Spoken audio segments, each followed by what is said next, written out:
This is our perspective video, take 297. So we talked a little bit about 1-point perspective. Let's try drawing in 1-point perspective. You're going to need a piece of paper. Yours is going to be manila. I'm going to use white just so that hopefully my lines show up a little bit better, but yours is just practice, so it'll look like this. You also need a pencil, a ruler, and an eraser. When you're working with this, I like using the metal rulers just because they are the same width all the way across, and they're usually pretty smooth around the edges. If you're using a plastic one, sometimes they can get little bumps from people tapping them on the side of the table. Is that you? And then the wood ones, I don't know, I just like these metal ones better. So it doesn't really matter which one you use, but this is the preferred one for me. When we're using our ruler, it's just to make straight lines, so we're not worried about inches, centimeters, anything like that. I'm going to work, for the most part, with a pencil. If I need to sharpen up my lines, you might see me go over mine with Sharpie just so that you can see them a little bit better. And this is a learn as you go video, so anytime that you need to press pause, stop it so that you can work on your paper. I would suggest playing it for a little bit so that you can see how things go, and then pausing and going back if you need to. So to start, we're going to make the horizon line. The horizon line comes from the word horizontal. So it goes across our paper horizontally, and it's what divides the earth from the sky. So I'm going to make my horizon line just a little bit above the middle of the paper. So like here's the bottom, here's the top. I'm making mine just above the middle, and I'm going to line up the edge of my ruler with my paper. This is going to help keep it horizontal, so it's perpendicular to the edge. Not like this, not like that. And then when you're using your ruler, a couple things to keep in mind. Don't just hold it by one point. Then when your pencil goes across it, it's going to move around. Also, when you spread out your fingers, make sure that they are not over the edge, because then when you pull your pencil across, you're going to get big lumps in the middle of your horizon line. So I'm going to line this up just a little bit above the middle with the edge of my paper, press my fingers down, and then my pencil, it's going to be pretty light. I can actually hold on to it with just these two fingers, and I'm going to set it and pull it gently across. Now I'm going to make mine a little bit darker just so that you can see, but your best bet is to work with a nice light line. Now we're going to set our vanishing point. So the vanishing point is the point where all of your lines are going to meet. It is a point, not a blob. So about in the middle of my horizon line, I'm going to make a little point. That point is where all my lines that go away from me and create the sense of depth, like I could walk into this piece of artwork, that's where all those lines are going to meet. Think of it like the center of a clock.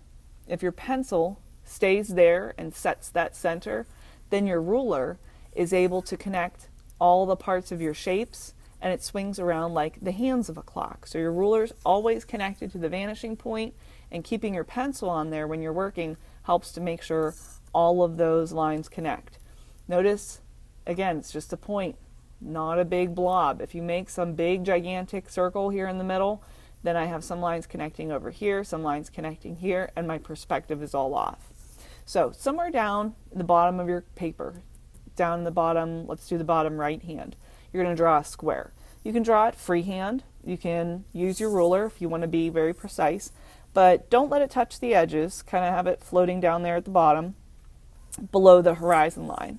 So I'll line up my ruler with the edge here and make two vertical lines for my sides, and then I'll line up my ruler and make two horizontal lines.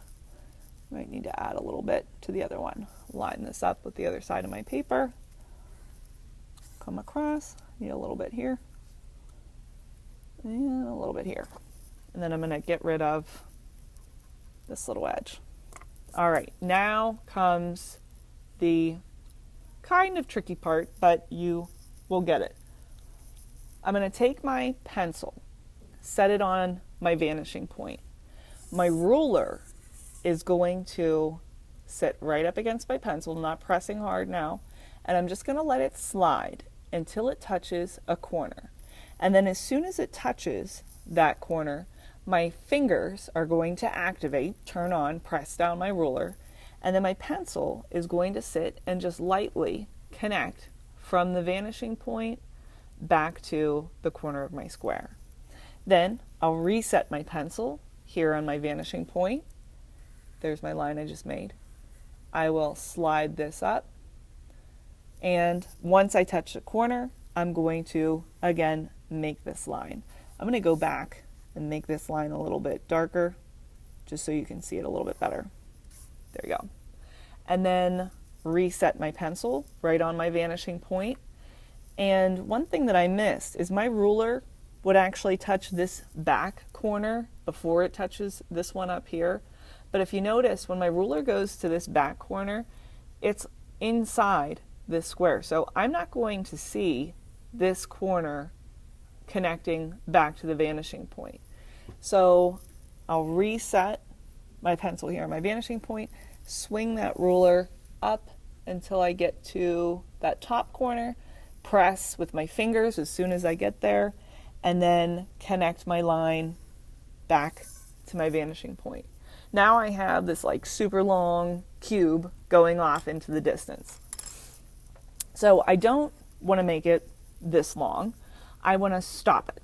So at some point I'm going to figure out how wide I want this to be. I could have it stop here, I could have it stop here, I could have it stop here. But one thing that you want to look at is this space. These lines here are called orthogonals. Inside this orthogonal space, it ends with a vertical line. So when I go to find the other endpoint, I want to connect it with another vertical line. So not diagonal, not wavy or horizontal. This space, as it connects back to the vanishing point, if it ends with a vertical line, then I'm going to make the other end from this line to this line with a vertical line. So I can line my ruler up here, slide it back, and I'll make it a little bit shorter. Connect. And then inside this space, if I find the end of it, it's a horizontal line. So I'll take my ruler, line it up with the edge of my paper, and wherever this corner ends, make sure that I'm horizontal with the edge there, meeting up with that corner, pull across, and now I have this really cool cube, and I can get rid of these lines that go back to the vanishing point. And that's why it's helpful to draw a little bit lighter when you're working with perspective, because there's always going to be some lines that you need to erase.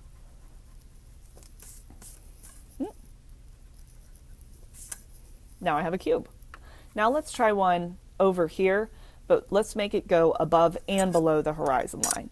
Again, you can freehand it, you can use your ruler, but kind of make it hang out so that it is above and below the horizon line. Now, think of this as like you're looking at boxes. The horizon line is like eye level. So the box that we just drew over here is below our eye level, so we can see a lot of the top of it. And it's to the right of us, so we can see the left side, but we can't see the right side. This box over here is to the left of us, and it is kind of right at our eye level. So let's see what parts of this box we're going to see. Now, since it's on the horizon line, we'll get rid of the horizon line inside the box. And now let's start connecting. Your pencil goes back to the vanishing point. Your ruler lines up with your pencil, and you're going to swing it around until you touch the first corner. As soon as I touch that corner, fingers activate. And this time I'm only going to pull it back a little bit because I know that I'm going to end up erasing. So I'm not going to pull it back all the way. Then I'll reset my pencil, swing my ruler around, swinging, swinging, swinging. And when I get to this back corner, notice, again, it's all inside that rectangle. Don't draw that line. Pencil, reset, swing, swing, swing, swing, swing, up to top corner. Am I going to draw that line? Say no, don't draw that line. It is inside the rectangle. Reset, swing your pencil, or not your pencil, your ruler around. Once it touches that top corner, press with your fingers. And again, I'm not going to pull back all the way, just a little bit. Now I have the sides of that box moving away from me. So that's a box that's right at my eye level and to my left, so I can see the right side of this box. Now, same thing that we did over here. This space ends with a vertical line. So I'm going to take my ruler, slide it along. We'll make it end right here where that orthogonal line stops. Connect, with that vertical line. And then in this space, I won't see the horizon line. So I'll get rid of that. Get rid of that. There we go. Now, let's try one up in the sky. So, same thing, freehand, or use your ruler. And let's make a box. Weird floating box in the sky. Horizontal lines.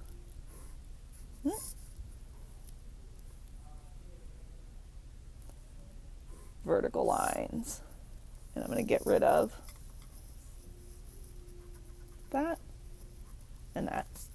And now, same idea, just up above us. Pencil, ruler, they meet. Swing your ruler around. First corner, outside of my rectangle. Yes, I will draw this line. Reset my pencil. Make sure you reset it every time. A lot of times people start getting like really, oh, I'm really good at this now. And then they just want to start swinging it around. Reset your pencil every time. Set it down. Press. Pull. Press. Back to the corner. Ah, I missed a corner. Am I going to draw that? Nope. Reset. Swing it around. There we go. Pull it down. And then it's the same idea. This space ends with a horizontal line. So I'll figure out how wide I want it to be. Make sure that you're not going like this, getting all weird and diagonal. Stay horizontal. Use the sides of your paper to help you. Or line up here, slide it straight back. Ends here. This space, vertical line to start with. So I'll pull it back, stay vertical till it meets up with that other one. And now I have 3 random boxes in 1 point perspective.